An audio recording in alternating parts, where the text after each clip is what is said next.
நம்மளுக்கு வந்து $10 trillion வரணும், ஓகே, $25 trillion வரணும், அப்புறம் தேர்ட் எக்கானமியா வரணும் அப்படின்லாம் இருக்கும்போது கொஞ்சம் நம்ம மசஞ்சு போக வேண்டி இருக்கும் இந்த நெகோசியேஷன்ல. ஓகே, அந்த அளவுக்கு மல்லுக்கு நிற்க முடியாது. கொஞ்சம் ரெட்டரியை குறைக்கணும்னு சொல்லுவேன் நான்.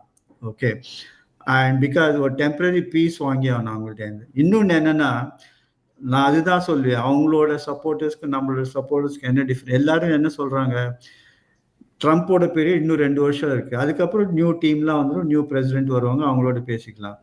பட் நீங்க வந்து அவங்களோட சப்போர்ட்டர்ஸையும் எகெயின்ஸ்டா பேசணும்னு வச்சுக்கோங்க, அவங்களையும் ஆன்டகனைஸ் பண்ற மாதிரி பேசினா அந்த மெமரி இருக்கும். நாளைக்கு அவங்க திருப்பி நாளைக்கு அட்வைசரா வரலாம், வைஸ் பிரசிடென்டா வரலாம், செனேட்டரா வரலாம், எல்லாம் இருக்கு.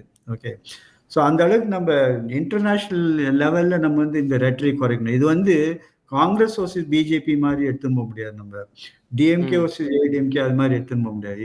இது ஒரு இன்டர்நேஷனல் பார்ட்டி. முன்னாடி எப்பவுமே பிஜேபி கண்ட்ரோல்டா தான் ரெஸ்பாண்ட் பண்ணும். இந்த விஷயத்துல ஏன் இது மாதிரி ரொம்ப ஓவரா ரெஸ்பாண்ட் பண்றாங்கன்னு தெரியல.